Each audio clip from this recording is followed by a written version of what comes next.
Hablemos de mercado, con Juan Cruz Campero y Manuel Caballero. Economía y finanzas en 30 minutos. Bienvenidos a un nuevo capítulo de Hablemos de Mercado. Bueno, tenemos un capítulo lleno de novedades. ¿Cómo estás, Juan? ¿Qué tal, Manu? ¿Cómo va? ¿Cómo está, Sofi? Hola chicos, ¿cómo andan? Bueno, tenemos una semana con un montón de temas. Si les parece, podemos arrancar por el tema de inflación. Un tema que, bueno, está generando bastante ruido. No sé, Juan, si nos querés contar qué pasó con el IPC y por qué hubo tantos comentarios sobre la metodología. Sí, la discusión de la semana tenía que ver con bueno, los cambios en la fórmula de medición del índice de precio al consumidor, la inflación. Se venía trabajando ya desde hacía varias semanas con la idea de cambiar la fórmula, básicamente porque obviamente que los hábitos de consumo de la gente van cambiando, no compramos siempre lo mismo y era una metodología ya de que tenía muchos años, entonces la idea era actualizarla con lo que consume la gente, no hoy, sino al censo de 2017-2018, pero bueno, actualizar un poco. Pero bueno, al final el gobierno a último momento el otro día dijo que no iban a hacer el cambio, que vamos a seguir con la metodología anterior, y bueno, y obviamente que empezaron las especulaciones un poco diciendo, entonces porque así te va a dar mejor el número, entonces por eso no lo cambias, ese tipo de cosas, ¿no? Fue la discusión, iba por ahí. Creo que alguna consultora, no sé si vos lo viste, Manu, hizo la comparación con las dos metodologías y daba prácticamente lo Daba mismo. prácticamente lo mismo, no era muy gravoso el cambio de Claro. metodología. Entonces, bueno, pero bueno, la discusión está, Generó obviamente. más ruido que otra cosa. Sí, tal cual. Un poco el cambio, por las dudas, para aclararlo, se incrementarían las ponderaciones o el peso que tienen dentro del índice, todo lo que tiene que ver con vivienda, los gastos de los servicios públicos y ese tipo de cosas, transporte también, y ponderaría menos alimentos. Entonces, como los últimos meses había más inflación y para adelante también habría un poco más en los sectores que más van a ponderar, dicen, bueno, entonces no haces el cambio para que el número esté un poco más bajo. Es un argumento válido, pero realmente creo que las diferencias no eran tan grandes. Terminó generando un despelote, digamos, en el mercado y la verdad que el costo-beneficio no le dio al gobierno, terminó Sí, postergando la decisión para más adelante. tal Manu, cual. te quería consultar sobre las tasas de interés.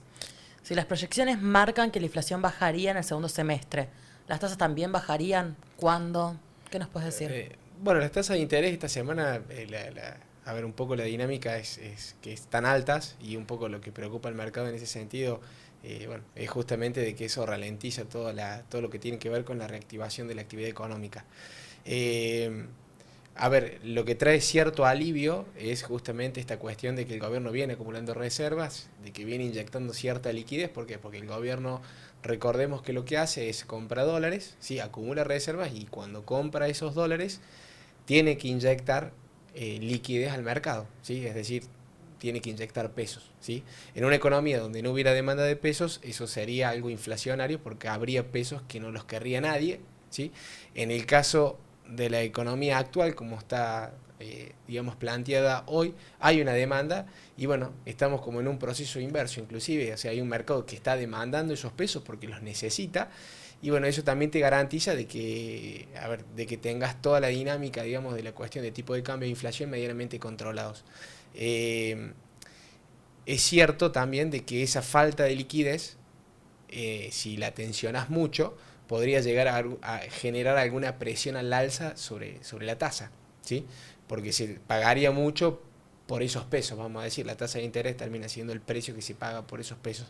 Entonces, bueno, a ver, hoy un poco el gobierno viene dando cierto alivio a la tasa con eso, pero las tasas están altas. Entonces, un poco la proyección de acá para adelante, bueno, tendría que ser trabajar sobre esa baja de tasas a los efectos bueno, de que se pueda reactivar esa actividad económica y de que, bueno, que el gobierno justamente también pueda cumplir con todos sus objetivos macro, digamos, ¿no? Sí, pasa que es un poco difícil por lo que vos decís, que tenés que inyectar lo que te demandan, que es muy difícil de medir, entonces, y por otro lado, la capacidad de inyección de pesos que tiene el gobierno depende de los dólares, digamos, de poder comprar dólares. No es que tampoco pueden decir, Claro. bueno, inyecto lo que hace falta, Sí, es como contra demanda, digamos, ¿no? Claro. Y un poco lo que también, bueno, todo esto también, para no ser reiterativo, pero toda esta cuestión del punto Anker y bueno, todo, es como que el gobierno también, y siempre lo hemos dicho, ha trabajado arduamente en generar condiciones para poder hacer esto tranquilos, ¿sí? Que en otra dinámica, en otra economía, era algo impensado, Sí. honestamente, plantear un escenario como este, en donde decís, Ujú. bueno, mira, che, yo tengo que salir a comprar esos dólares y cuando inyecto esos pesos, y bueno, claramente, o sea, obviamente que eso es inflacionario en un gobierno como el de Alberto Fernández, la verdad que a lo mejor no se podía pensar Sí, una. no, tenías una demanda de dinero que se derretía, que caía muy fuerte, entonces no había pesos que, o sea, cualquier peso que emitieras no iba a ser bien recibido porque nadie quería tener pesos en la mano. Y hoy que, bueno, por ahí esa demanda está un poco más firme, es verdad que idealmente lo mejor que nos podría pasar, digamos, a nivel economía sería que siga fortaleciéndose y eventualmente una herramienta que puede usar el gobierno, porque acá hay dos patas, que lo decíamos mucho la semana pasada, lo comentamos más en profundidad, que para que el gobierno pueda comprar dólares y remonetizar la economía por esa vía, del otro lado, cuando va a las licitaciones de deuda en pesos, tiene que tratar de renovar la misma deuda que se vence para no emitir de ese lado y tampoco absorber, ¿no? Si toman nueva deuda, absorbe pesos y está cancelando lo que hizo antes, pero por otro lado, si toma menos, está pagando deuda e inyectando más liquidez al mercado. Y bueno, y te podés pasar Sí. Bueno, de a ver, rosca, ¿no? lo que pasó la semana pasada, que lo habíamos hablado en el capítulo anterior, era justamente de que habían hecho compras, o sea, habían hecho compras en 19 ruedas bursátiles de reservas, es decir, habían salido a comprar dólares y esos dólares los compran contra pesos. Entonces Claro. inundan la plaza de pesos. ¿Qué tuvo que hacer el gobierno? Bueno, tuvo que salir justamente a hacer lo inverso, es decir, bueno, tengo que chupar esos Sí. pesos. Entonces, cuando hubo una licitación de deuda que vencía, lo que dijeron es, bueno, si vence un 100% de deuda, bueno, voy a salir a tomar un 120, o sea, es decir, tomaron deuda nueva en pesos y ahí es como que entregaron un premio, que es lo que hablamos la semana pasada, que era justamente por ahí lo que había que llegar a ver, era en esa dinámica había que pensar, decir, bueno, si soy una empresa, tengo capital de trabajo remanente, bueno, una alternativa que creo que lo habías planteado vos, era salir justamente en esas licitaciones a buscar ese APSA y ese Ujú. premio que estaban dando justamente el gobierno en la tasa para salir a sacar esos pesos de circulación que habían estado inyectando anteriormente, ¿no? Sí. También hubo mucha discusión sobre la deuda. Caputo y Milei salieron a decir que no van a tomar más deuda. Juan, ¿cómo interpretan ustedes este mensaje? ¿Qué proyecciones hacen sobre la deuda para este año? Sí, nosotros la semana pasada hablábamos de que se roleaba la deuda y todo ese tipo de cosas. Y, y bueno, al final, ahora Caputo dice que no van a tomar nueva deuda.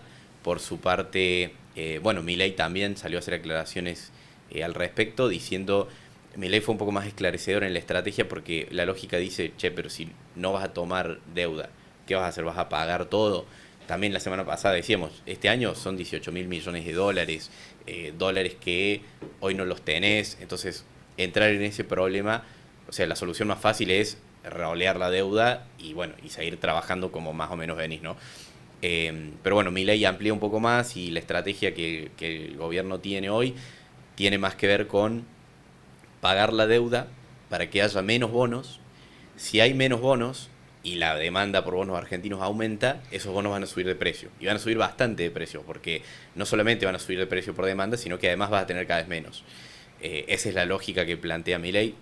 Yo no sé si están así y me queda sobre todo la duda de si realmente te conviene pagar la deuda, que implica tener menos reservas, ¿no? Porque estás gastando los dólares para pagar deuda. No sé si en términos de riesgo país da igual, ¿no? Creo que es para pensar Sí. sobre todo, difícil tener una respuesta, pero es eso, ¿no? Y la realidad, bueno, que también después el otro motivante que tenés o sea, para salir a postergar es que todavía queda como un cierto escenario de compresión, digamos, de tasa de interés, ¿no? O sea, hoy a lo mejor el gobierno tendría que salir a convalidar una tasa del 9% En dólares, en aclaremos por las dólares. dudas. Y bueno, lo que se habla en el mercado, que en términos de economía normalizada, por ahí podemos llegar a pretender una tasa del 7%, ¿sí? Con una Sí. colocación a nivel internacional, con lo cual, a ver, y siempre también aclarando que el gobierno no sale a tomar deuda nueva, sino que paga vencimientos, digamos, que estaban pautados digamos, para estos años obviamente, deuda que se tomó en gobiernos anteriores, con lo cual, a ver, trabajar sobre eso, ¿sí? Y con la cintura que lo vienen haciendo y con la posibilidad justamente de salir a decir, bueno, mira, no tomo porque la tasa todavía no me convence del todo, es algo que podemos decir que es una victoria actual del gobierno. Y también la otra cuestión que me parece que también lo habíamos hablado anteriormente era, a ver, machear lo que tiene que ver con la tasa de interés que se paga contra el crecimiento, digamos, económico que tiene la Argentina. O sea, en términos económicos, y eso, a ver, es como un principio básico, digamos, si vos financias lo que tiene que ver con tu déficit fiscal y tu crecimiento, digamos, del PBI es más chico, ¿sí? que lo que estás pagando en términos de deuda, claramente se te va a hacer un cuello de botella que vas a tener una deuda que va a ser insostenible. Claro, sí, en algún momento tenés el problema. Me gustó que Cavallo sumó ese punto a la discusión por ahí más pública esta semana, porque era un tema que se va a pasar bastante por alto. Sí, en realidad durante toda la gestión, digamos, kirchnerista se pasó por alto esa discusión. De hecho, se tomaba deuda y bueno, y después no tenías por otro lado la contrapartida del crecimiento económico que servía para pagar esa deuda. Que nunca ibas a tener tanto crecimiento económico para pagar 1000 puntos o más de Río País, ¿no? Sí. Bueno, por ahí para pasar los números, justamente Cavallo creo que planteaba la deuda, la tasa a la que debería apuntar el gobierno iría en torno al 7% más o menos, porque la lógica de él es, tenés un 2% de inflación global y 5% de crecimiento potencial de Argentina, te da un 7%, y eso implicaría un riesgo país de menos de 500 puntos, ¿no? 400 y pico. No, perdón, 300 y pico, menos de 400. Para ejemplificarlo, digamos, y pasarlo limpio y llano es, a ver, si yo gano 10 pesos, digamos, o sea, o tomé una deuda por 10 pesos, se supone que mínimamente estoy ganando 11 como para poder salir a repagarlo, ¿no? O sea, es lo que plantea el gobierno para decir, bueno, si voy a tomar una deuda, la tasa de interés a la que yo lo tomo tiene que ser más baja que lo que me va a crecer la economía en los próximos años. Hay ciertas excepciones, no sé, la economía brasilera durante muchos años a lo mejor, a ver, tomó una deuda que parecía a lo mejor insostenible, pero en realidad, bueno, había todo un programa económico por detrás que justamente lo que permitiera después hacer el repago de esa deuda. Si vos, no sé, invertís en infraestructura y la economía va a crecer a un ritmo que no lo tenés hoy previsto, bueno, ese escenario lo podemos discutir, ¿sí? Pero bueno, actualmente el cálculo que hace Cavallo está bueno, y está bueno como ponerlo arriba de la mesa como escenario de discusión, ¿no? Sí, importante destrabar crecimiento económico, porque después, de nuevo, por ahí estamos hablando de números y del crecimiento económico como que el 5 está ahí y va a ser un hecho. Después está también el desafío de materializarlo, sí, ¿no? Porque por más que tomes deuda a una buena tasa, después tenés que, justamente en este ideal, ¿no? Hace falta crecer a ese ritmo y que sobre todo sea sostenible también, porque Argentina ha tenido crecimientos de 1 o 2 años que después no se han sostenido. Durante los últimos 20 años hemos estado en esa situación donde tenés algún periodo de un par de años donde creces, otro par de años donde no, y en general nos quedamos en el mismo lugar porque subimos y bajamos. Necesitamos que sea sostenible, y bueno, ahí fundamental todo lo que siempre decimos, ¿no? Reformas, laborales. Exactamente, recién decíamos tasa de interés más baja. Ley de impuestos a las ganancias, bueno, son todas cositas que, bueno. Sí, y esto puede parecer un lío porque empezamos a tocar todo, pero... pero en realidad es eso, lamentablemente en economía todo tiene que ver con todo, y por eso es tan difícil también, ¿no? No solamente la política económica, sino también el mismo análisis, ¿no? Porque ya te impacta en la tasa de interés, te impacta en el tipo de cambio, te impacta en un montón de cosas. La verdad que la economía argentina es bastante Juan, en términos compleja. macro, ¿es mejor tener menos deuda o más reservas? Bueno, es una buena pregunta. No tengo una respuesta clara, pero yo creo que yo preferiría tener más reservas, o que eso implique tener un poco más de deuda. Me parece que el tener reservas te da un bonus adicional, que es la capacidad de absorber algún shock que pueda haber en el mercado cambiario, alguna cosa así.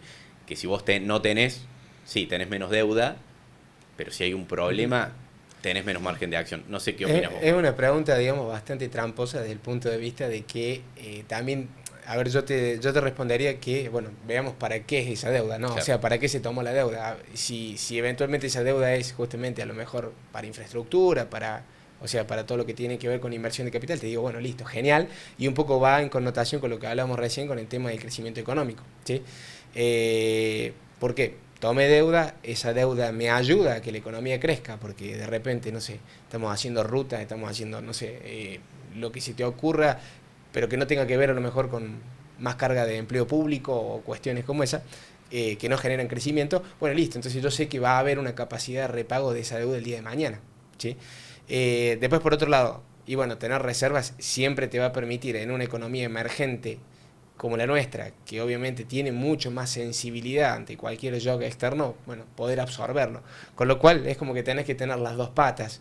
Y creo que hoy a lo mejor nos podemos dar el lujo de decir, bueno, más reservas, pero bueno, porque también tenés un gobierno que de cierta manera te garantiza que la toma de esa deuda va a ser mucho más medida, o por lo menos va a tener una lógica más congruente. Sí. En los gobiernos anteriores tenías un déficit fiscal muy crónico, ¿sí? Que tenía que ver justamente con cuestiones que no hacían a ese crecimiento, digamos, de la actividad económica, y que, bueno, a ver, el problema de eso es que, bueno, ahí te hubiese dicho, y bueno, prefiero tener menos deuda. Sí, sí, yo desde la comodidad de esta silla te diría que prefiero rolear la deuda, todo lo que se venza, lo justo, digamos, y comprar todos los dólares que pueda. Pero van en línea las dos, ¿no? Sí, sí, pero digo, rolear, Sí. por lo menos rolear lo justo no te pagaría de más, creo. Tampoco te tomaría de más en principio. No tenemos un problema de deuda, Argentina no tiene mucha deuda, lo que tiene son malos perfiles de vencimiento, porque bueno, no nos hemos hecho todo lo necesario para que no confíen en nosotros y no nos renueven la deuda durante muchos años. Entonces tenemos que trabajar en eso, ¿no? En armar mejores perfiles donde estemos un poco más cómodos a la hora de pagar. Esta semana también apareció el tema del FMI, los DEC. Manu, acá te quería preguntar un poco que nos expliques qué son estos derechos especiales de giro. Bien, bueno, lo que se habló esta semana fue justamente porque el gobierno hizo ahí una operación con derechos especiales de giro. Es como una canasta común de monedas que se utiliza para hacer pagos al Fondo Monetario Internacional. Un poco lo que pasó fue que, y esos derechos especiales de giro, digamos, tienen un precio, digamos, ¿no? O sea, se pagan contra dólares. Un poco lo que hizo el gobierno es compró con esos dólares derechos especiales de giro para hacer un pago que iban a hacer posterior. Pero bueno, es como que siempre no ves el impacto directo en términos de reserva, porque pasa de tener los dólares a tener los derechos especiales de giro, y eso también iba en nota con que ahora venía una de las revisiones del Fondo Monetario Internacional. Entonces, bueno, querían que se viera también un poquito más acaudalada la parte, digamos, de reservas. Por más de que no lleguen. Aparte hay que pagarles, creo que son 800 mil millones de dólares de... Sí. 800 mil millones, 800 mil dólares de intereses, ¿no? También. A ver, pero en resumidas cuentas, digamos, como tampoco para tardar tanto tiempo en esto, o sea, lo que pasó lisa y llanamente es eso, que se hizo esa operación, no fue más que nada un cambio, vamos a decir, cualitativo, digamos, en lo que tenía que ver con la composición de las reservas del Banco Central, y obviamente que esa plata va a salir, digamos, ¿no? Porque en realidad, a ver, hay que pagarla al fondo, entonces, bueno, cuando se haga ese pago, se va a hacer con derechos especiales de giro, eso va a salir, pero por el momento, digamos, no pasó nada, ¿sí? Simplemente se cambió una cosa por la otra, ¿Y ahí, por qué los compraron entonces? justamente para cumplir con ese pago que había con el fondo, pero te repito, no tiene una gran connotación pero bueno, se estuvo hablando, sí, porque bueno, ¿qué pasó? Que salieron dólares, que esto, bueno, la discusión se acaba rápido con eso. O sea, no ayudó que se los compramos a Estados Unidos, porque esto es como una moneda, o sea, hay países que lo tienen y vos se los podés comprar, y entonces como le compramos a Estados Unidos empezó a irse a discusión. Tal cual, se compra unos precios de mercado, digamos, y como te digo, se cambió una moneda por la otra. O sea, yo tenía dólares, bueno, el cálculo, digamos, para los derechos especiales de giro son como una canasta de monedas común de las economías, digamos, más fuertes del mundo, entre las cuales está el dólar, el euro, si no me equivoco, el yen. O sea, bueno, entonces se compran a precio de mercado, o sea, tampoco hay tanta... o sea, no hay nada por detrás ni nada encubierto, sino que simplemente es una maniobra del gobierno en eso. Las reservas están intactas, entonces no salieron los dólares, bueno, ganan unos días y hicieron que no hubiese una variación en la cantidad de reservas tan brusca de un día para el otro. Perfecto. Bueno, yendo un poco más a Estados Unidos, Trump nominó a Kevin Warsh como presidente de la Fed. Falta, obviamente, la confirmación del Senado, pero quería que nos cuentes un poco, Juan, quién es Warsh y por qué importa esta nominación. Bueno, trajo mucho ruido también esta semana en los mercados internacionales porque ese cambio del presidente de la Reserva Federal, que es el Banco Central de Estados Unidos, bueno, básicamente sí, es inminente porque se acaba el mandato del actual, que es Powell, y bueno, siempre estaba la duda de quién será el nuevo. Y bueno, como bien dijiste, Sophie, Trump propone Walsh y falta que el Senado lo confirme, ¿no? Pero bueno, cambia un poco, todos nos empezamos a imaginar qué va a hacer él, ¿no? Y bueno, él es un tipo que inicialmente por ahí tenía un sesgo más hawkish, que le llamamos, que es cuando tienden a preferir tasas más altas, políticas monetarias más restrictivas. Pero bueno, también ahora está más a favor de bajar la tasa, un poco más alineado con Trump, entonces es bastante flexible en ese sentido. Pero algo que creo que está sumando mucho ruido es el hecho de algunas declaraciones sobre lo que él piensa que tiene que ser el rol de la Reserva Federal, donde él plantea que no le gusta mucho lo de estar dando guidance, o sea, como estimaciones al mercado. No le gusta mucho eso de que la Fed diga, nosotros creemos que el año que viene la inflación va a ser tanto, y el año siguiente tanto, y el empleo tanto.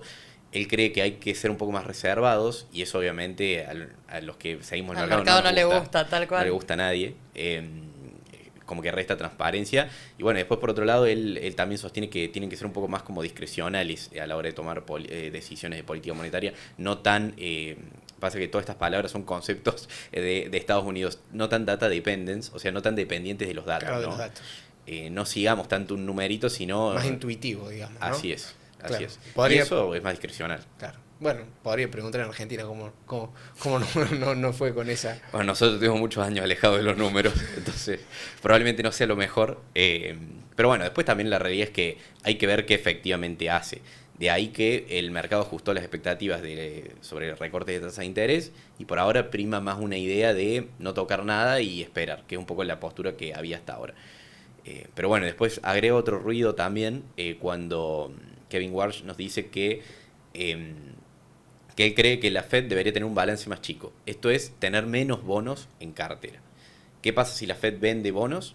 Que es como acá cuando hacemos operaciones de dólar y de peso. Si vende dólares, está comprando dólares, ¿no? Porque hay alguien que se los compra y le entrega esos dólares. Por lo tanto, absorbe dinero. Y eso, en principio, es medio contrario a bajar las tasas, ¿no? Porque tenés menos dólares, la tasa de interés debería ser mayor. Como nos pasa acá cuando el gobierno absorbió pesos durante mucho tiempo para subir la tasa y que no haya excedente de pesos, ¿no? Sobre todo lo vimos mucho en la previa de las elecciones. Absorción fuerte de pesos, suba fuerte de tasas. Si él quiere absorber dólares, va a empujar las tasas al alza, pero por otro lado él las quiere bajar también, ¿no? Entonces, Sí, es esos objetivos contradictorio. contrapuestos, y creo que va a necesitar mucha muñeca para hacer lo que él quiere, ¿no? Pero Bien. bueno. Sí, obviamente hay que recalcar también que, bueno, o sea, estos datos son trascendentes porque justamente, como hablábamos recién por ahí, decir, bueno, en este dilema, decir, bueno, hablar de deuda, reservas, a ver, el tema de la tasa de interés tiene un componente, digamos, muy fuerte en economías como la nuestra, ¿no? O sea, que economías emergentes, y si uno tuviera bueno, justamente las reservas son ante shocks que podrían llegar a parecerse, digamos, en el caso de que Estados Unidos decida hacer un cambio abrupto de tasa o que cambie mucho la dinámica de la política monetaria, ¿no?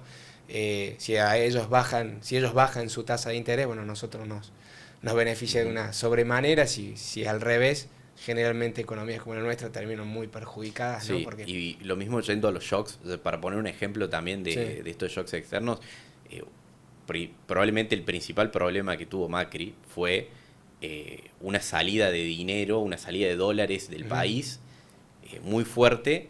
Está bien, el tipo de cambio era muy bajo claramente y por eso perdiste entre comillas, o tuviste que vender tantos dólares, ¿no?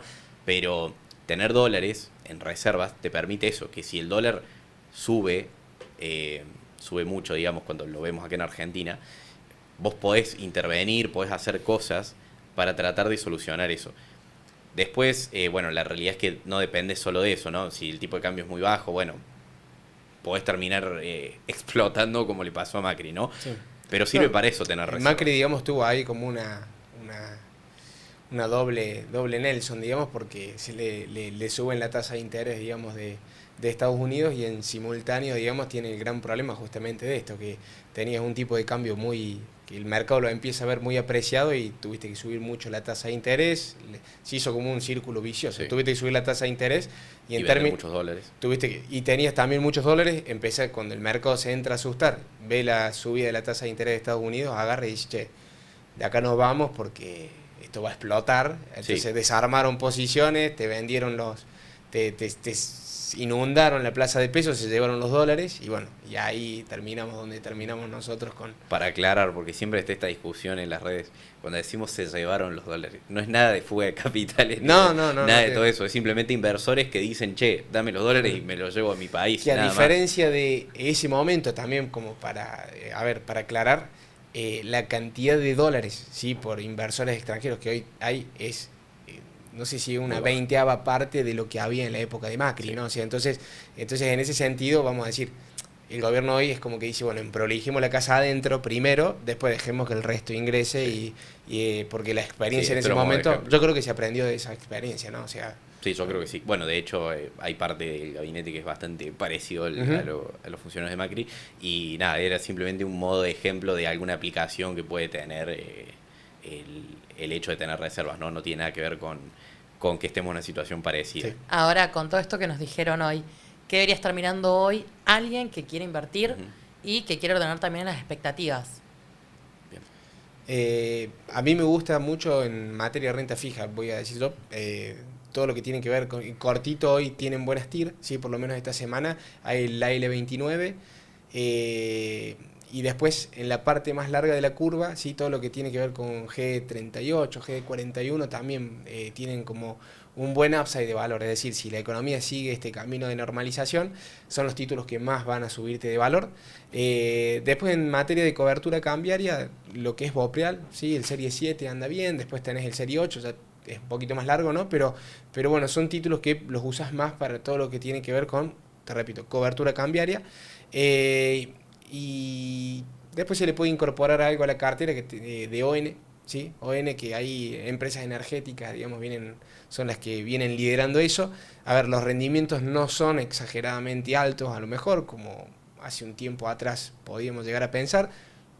Lo que tenía que ver con materia de privados nunca fue muy alto en Argentina, que eso también siempre lo aclaramos. Bueno, ahora es más bajo incluso, es como que van por un sendero aparte, pero te sirven también para meterle cierta seguridad a la cartera. Entonces ahí, bueno, tenés Vista, PAE, bueno, son compañías que andan bien y que, bueno, tienen deuda muy larga tomada a tasas, vamos a decir, relativamente bajas, pero bueno, a ver, tener los dólares apelmazados, rindiéndote un 5, un 6% al año, yo creo que sirve. Y después, bueno, materia, digamos, todo lo que renta variable y todo eso, yo creo que Juan ahí es la persona más idónea para... No, creo que está bueno aprovechar, no sé si ahora, pero son días que hay muchas bajas, entonces no hay que desesperarse.